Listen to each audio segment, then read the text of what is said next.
Let me begin by saying that I think most people in Vermont know that I am not a Democrat, I am not a Republican, and in fact, I am the only non-Democrat, non-Republican, independent, progressive mayor in the United States of America. And in fact, the city of Burlington is the only strong three-party city in the United States.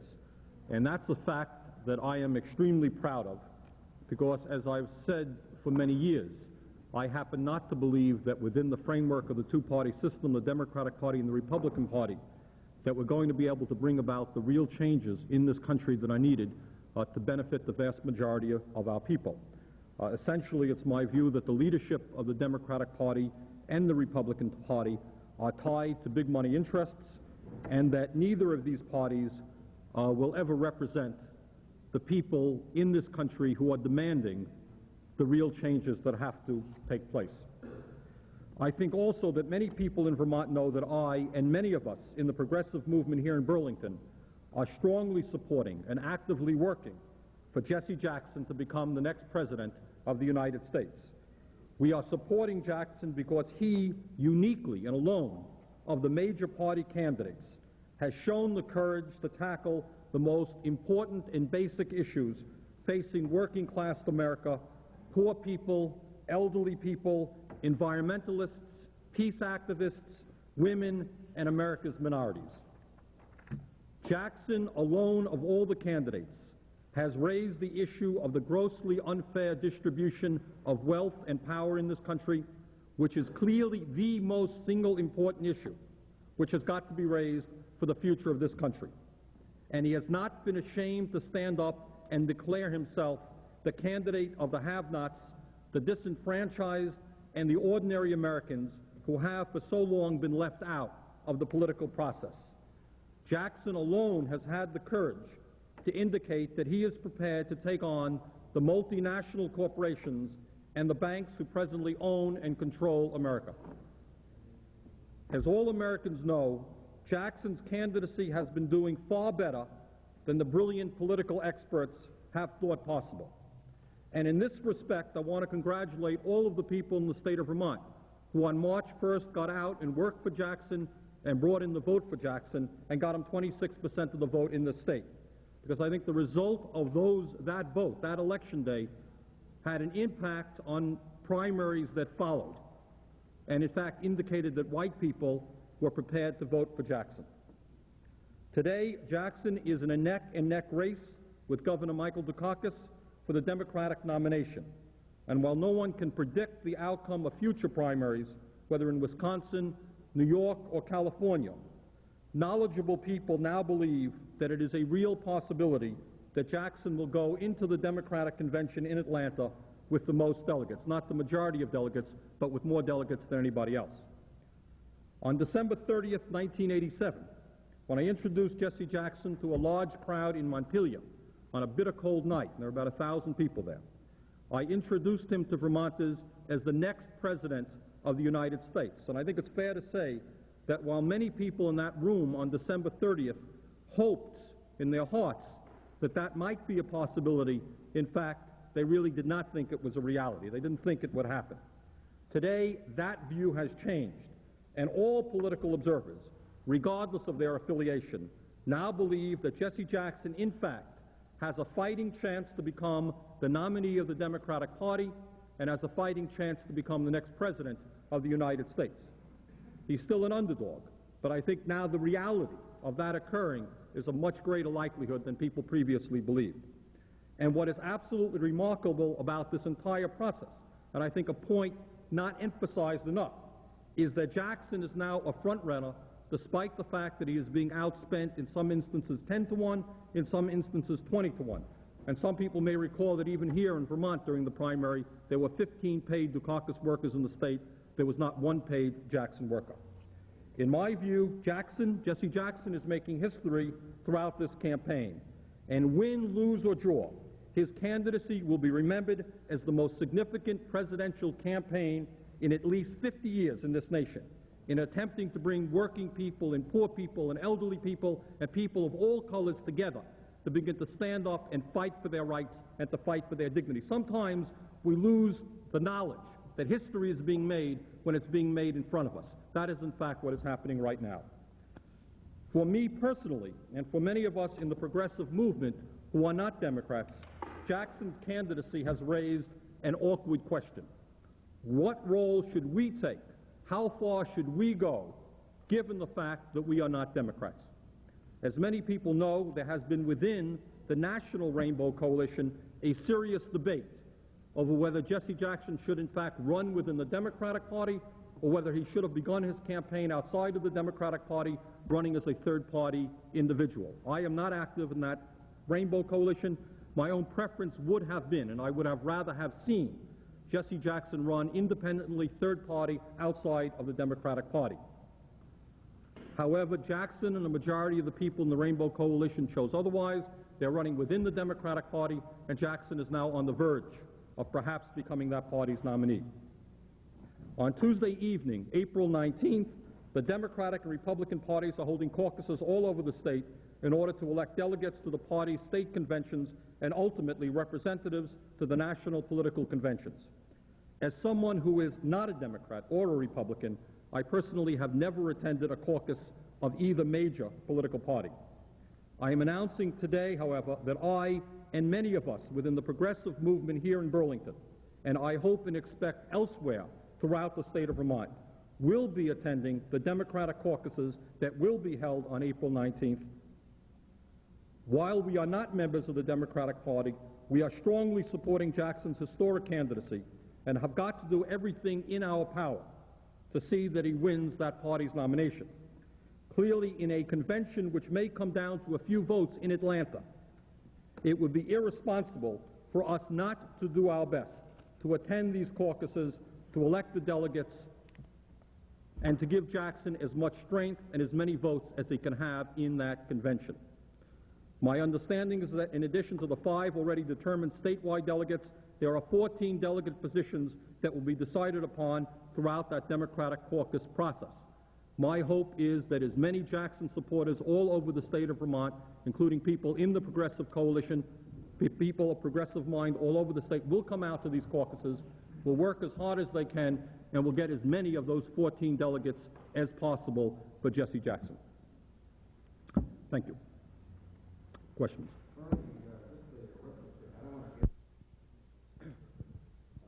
lot of analysts say Jackson in the long run is obviously going to have an impact, and he's done so much better than not only everyone else, but even he himself has tried. I don't want to distract from what he's done, but he hasn't gotten more than in the high 20% in contested primaries. Dukakis just got out of Connecticut, which is the neighboring state, but he got 58% there. I don't see your premise where he's going to, go and take all the delegates and come in first in delegates. It seems like a real long shot. I'm not so sure, Andy. And again, I don't want to claim to be, and who the hell knows? You may be right, you may not be right. I think, for example, the 2 major primaries that are yet to come are New York and California. I think he has a real shot to win New York, and I think he has a shot to win California. I think apparently he's close in Wisconsin. I'm not telling you that it's definite, but I think it's fair to say, and I think what quote-unquote experts now believe is that Jesse Jackson has a reasonable chance to go into Atlanta with more delegates than Mike Dukakis. I'm not saying that that's a definite fact by any means. Nobody knows. I think that that is not an off-the-wall proposition, that he may have that. Are you predicting that? No, I'm not. I really am not. I really am not. I don't claim to be, a great expert. Clearly, he has done better than anyone has thought. He got beaten in Connecticut, not a great surprise. Dukakis has done well in New England. He did outstandingly in Michigan. And what is really interesting, and I think of all the developments that have taken place in this campaign so far, is this. It is not surprising that Jesse Jackson is getting an overwhelming percentage of the black vote. Certainly that's not a surprise, or of other minority votes. Even in Connecticut, according to the paper, where he lost badly, he got 20% of the white vote. In Michigan, it's estimated that he did between 25 and 35% of the vote. That's what the surprise is. And I think that that could have a mushroom effect. I think that the more whites who see other whites voting for Jackson, and especially working class people, I think you could have a real snowball effect, and I think he could do very well. So the main point that I'm making, Andy, is not to tell you that he is definitely going to come in, that I know more than experts. I don't. I think that there's a reasonable chance. I think that it would be irresponsible for those of us in Vermont who are supporting Jackson's candidacy not to do everything that we can to get them the delegates from the state of Vermont. And what is awkward for me, of course, historically, is I am not a Democrat. I have never gone into a Democratic caucus. But I intend to be at the Burlington High School on April 19th. I intend to urge fellow progressives to come out around the state to their caucuses and to do the best that we can get, do the best that we can do to get a lion's share of the 14 delegates for Jackson. That's about all that I'm saying. Even his showing lately and the fact that he is picking up steam and his front runner, people are calling him that. Well, I wouldn't say that he's the front runner, but he's doing very well. He has like one more delegate in the caucus. Not what I heard. But what this has done, it seems what it put Jesse in a position, being out in front, and now they're taking shots at it, which is something new. And yesterday, Senator Gore went after him on the Middle East, speaking to a Jewish group in New York. And that was the first public attack of that kind that I think has come up. I wonder if you think Jesse's vulnerable on that, and what do you think of Gore going after him on that issue? Well, I think two things. I think now that he is really considered to be one of the front runners, I think clearly he is going to come in for a lot more criticism. I think in the case of Gore, Gore is finished in my opinion, and I think this is a desperate cheap shot attempt to try to weaken Jackson, which I don't think will work. But I think when you are a front runner, when people now have got to contemplate that you may be the candidate of that party, you're going to come in for a lot of criticism, some of it valid, some of it not valid. In terms of the Middle East, I am comfortable with Jackson's position. I think Jackson's position now says that you need to protect the state of Israel, which is clearly absolutely right, and you've got to deal with the very serious problems of the Palestinian people. What's going on in Israel now is unfortunate, it's tragic, and the truth of the matter is, I think Jackson has the capability of bringing people together. The truth of the matter is that I think there has got to be a bringing together of people in the Middle East. I think Jackson has a personality and an ability to bring people together, which is very strong. So he's going to get his share of criticism. That's not to be, yeah. Sorry, while we're on Israel, do you support the Schultz peace plan? I think that there's got to be a bringing together of the Israelis and the Arab people. I think the United States has clearly not shown the leadership that it should be shown. The United States has tremendous clout throughout the Arab world and in Israel, and I don't think it has made the demands that it has got to make on the Arab leadership as well as the Israeli leadership. I think Schultz has made a start in the right direction, not far enough. What are the demands that you think ought to be made? Again, that's an issue you're going to have to give me a little bit of time to formulate. With all due respect, Mayor, how much time do you need? The riots are into their 100th day. 2 more Palestinians died today. The death toll among the Palestinians is above 110. How much time do you need? Well, we have what is going on in the Middle East right now is obviously a tragedy. There's no question about it. The sight of Israeli soldiers breaking the arms and legs of Arabs is reprehensible. The idea of Israel closing down towns and sealing them up is unacceptable. You have had a crisis there for 30 years. You have had people at war for 30 years. You have had a situation, and have a situation, within some Arab countries where there is still Arab leadership talking about the destruction of the state of Israel and the murdering of Israeli citizens. Clearly you have a gulf there, and you have a gap there that has been an enormous problem. The point that I'm making is I don't have a magical solution to that problem. It is a tragedy. What is going on in Israel today is horrible, and is very sad. What has got to happen is Arab states. Let's not forget the role of Jordan and King Hussein. You know, sometimes we concentrate on Israel. You still have an autocracy there. You have a king. You have got to bring together the Arab states, and the United States has that capability. We are pouring billions of dollars in arms into Arab countries. We have the clout to demand that they and Israel, who we are also heavily financing, begin to sit down and work out a sensible solution to the problem which will guarantee the existence of the state of Israel and which will also protect Palestinian rights. I mean, be very honest with you, I don't have a magical solution to that tragedy which has been going on for 30 years that other people, don't have also. You don't have any preliminary recommendations for incentives to get them negotiating? The preliminary recommendation that I have is that the United States of America is pouring billions of dollars into arms and to other type of aid in the Middle East. Has the United States of America used its clout, the tremendous clout that it has by providing all kinds of aid into the Middle East, to demand that these countries begin to sit down and talk about a reasonable settlement which will guarantee Israel's sovereignty, which must be guaranteed, but which will begin to deal with the rights of Palestinian refugees. That's the demand that I would make. Is that a call for sanctions? No, it is not. Can you give us all more specifics about what you mean? No, I think I've given you enough that I can give you today. I mean, it's a fair question, but there are 50 fair questions. You haven't asked me a question as to what we are going to do about the fact that this year there will be 100 million people perhaps starving to death in the world today. Within this vein of questioning, within this line of questioning, we are wondering what your position would be, what your recommendations would be in terms of arms. Should we have a reduction in arms contracts? Or what are you calling for, sanctions? Well, I think what I am saying is if you have a nation like the United States, which is pouring substantial amounts of money into a nation, into the nations of the Middle East, you have negotiating clout. You can say to Jordan, you can say to Egypt, you can say to Israel, that listen, this type of situation, this continued conflict, this denial of Palestinian rights, this hatred of Israel and on the part of certain individuals who would like to destroy the state of Israel is unacceptable. Jordan has got to accept its responsibility for the Palestinian problem as well. You have the ability, when you are the United States of America, which is supporting the armies of the Middle East, to demand that these people sit down and work out a reasonable settlement, protecting the rights of the Palestinians, protecting the rights of Israel. That has not yet been done. Or else what? Or else you begin to cut off arms. If I am supplying somebody else with money, I can, to a significant degree, call the tune. We have found that the United States has been able to destroy the economy of Nicaragua, for example. We have found that the United States is able to destroy the economy of Panama. If the United States goes into the Middle East and demands a reasonable, a responsible, and a peaceful solution to the conflict that has gone there, because of its clout, because of the tremendous amounts of money that it is pouring into that region, I think we can do it. I don't think we have exerted the leadership that we should be exerting.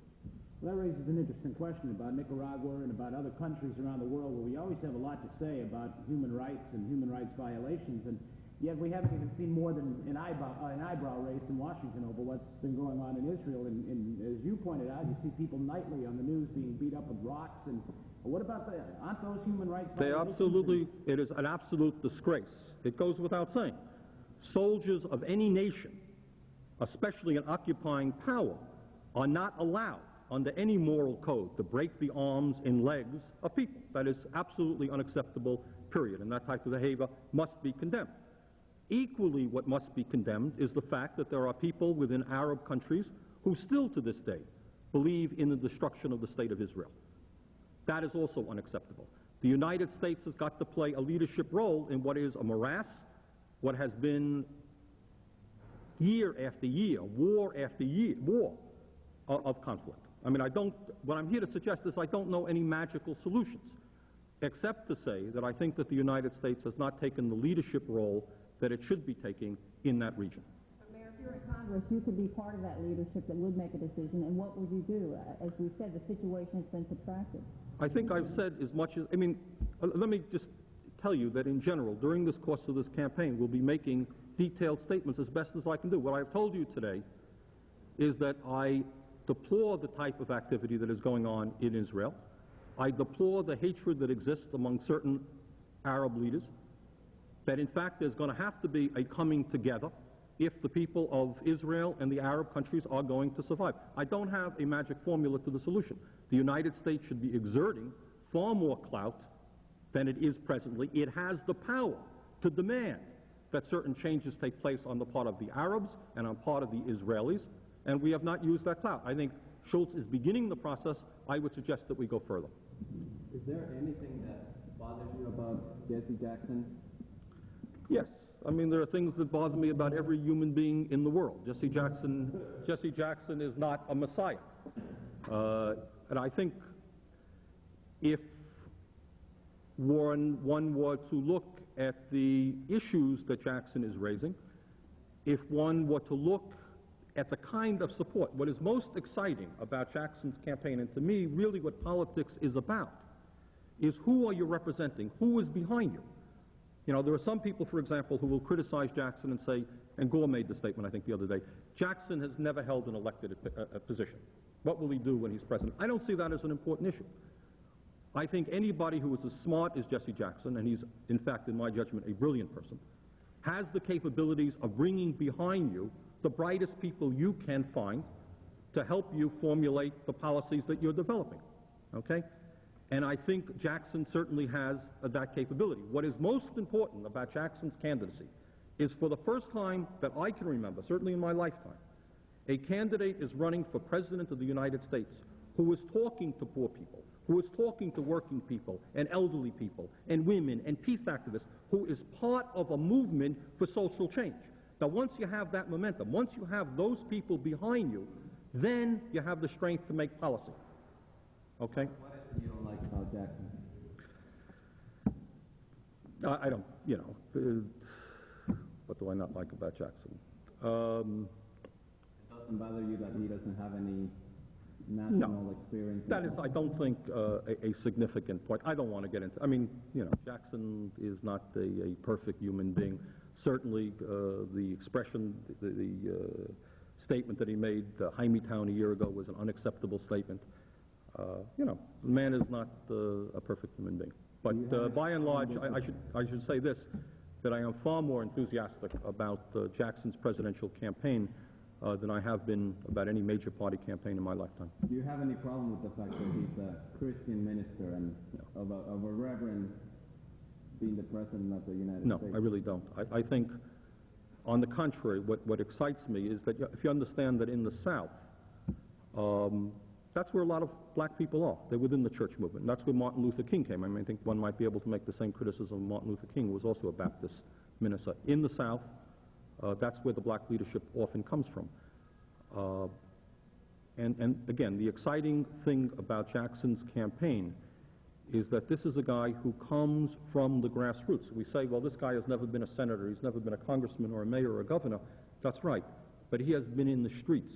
He has put his life on the line, fighting not only for the legal rights, the moral rights of black people, but of all working people. This guy has had the guts to be where the action is. He's been on the picket line with strikers. He's been in demonstrations. He has put his life on the line dozens of different times. And I think one of the things, to be honest with you, that I think is impressing people all over the country, and people say, well, why is Jackson doing so well? I think aside from his political views, where he is touching the nerve of this nation in beginning to speak about issues that other candidates shy away from, about who owns America. The other issue, I think, the other reason I think that people are responding to him is they appreciate the courage of this guy.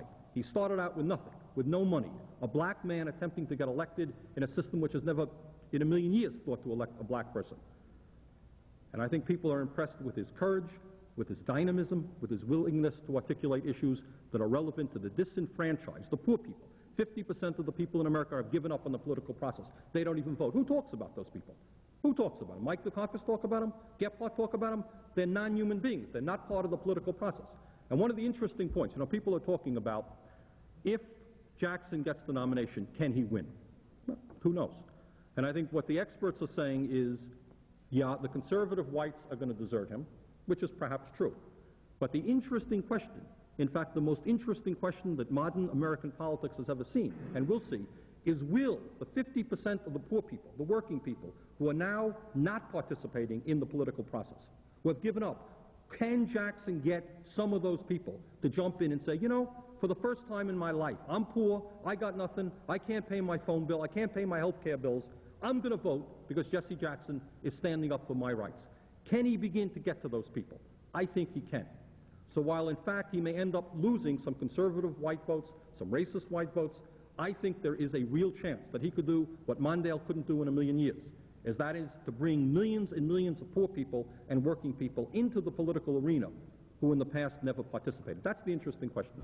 He's the best of the bunch in your view, but there must be something you don't like about him. And Enrique, respond to the question, just say so. Okay, I would choose not to. I've given you the best answer.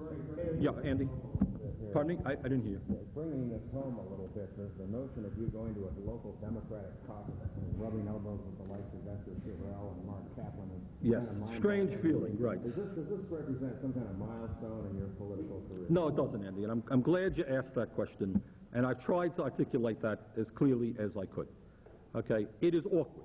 I freely admit, it is awkward for me to walk into a Democratic Party caucus. Believe me, it is awkward. And it's taken a little bit of thinking on my part before I, and I think other progressives, have been prepared to make that statement. But we're caught in the bind. We see an historical moment here where we see a candidate who is the strongest candidate that working people and poor people have ever had. Okay? We have already participated in the process. We asked people to come out on March 1st and to vote for Jackson. Do we simply say, okay, we have done that, but here in Burlington or in Rutland or where our supporters are, we shouldn't walk into the caucuses and vote for him so that he can actually get the delegates to win the nomination in Atlanta? That would be hypocritical. But from my point of view, I am not a Democrat, period. And it's, you know, yeah. Sharpen the question, are you going to lead, and you're going to be perceived as a leader anyway, the Jackson effort at the local caucus up to Yeah, here? right. It's going to have some kind of, at least philosophical impression on people. I mean, it may. I mean, that's why, in fact, I've called this press conference. In the real world, you know, you have an option. It would have been totally logical and consistent for me and other people in the progressive movement to say, you know what, we're not Democrats, we're not going to participate. That would be a logical and reasonable statement to make. We're going to sit this one out. It doesn't matter whether Jackson does well in Vermont or not. That would have been a reasonable, rational statement to make. I think to have done that would be a tragic mistake. Something of historical importance is happening right now. My preference would have been that Jackson run as a third-party person. That my enthusiasm would have been significantly greater. He has chosen not to do that. So the options that we have are to stay outside of the process, not do everything that we can to seize this historical moment and elect the guy who might be the best president that this country has had in the 20th century. We could sit it out, or we can get involved. Politics is a funny thing, you know. You could be rigid. You can say, hey, I'm not a Democrat, I'm not participating. You could do that. I think that that would be a mistake. And I think when you're in politics, when you're dealing with life and death issues of what's going to happen to this state and to this nation, you've got to be fluid. You've got to be flexible. At this particular moment, I think it is right and proper for progressives to play as strong a role as they could play in doing everything they can to get votes for Jesse Jackson.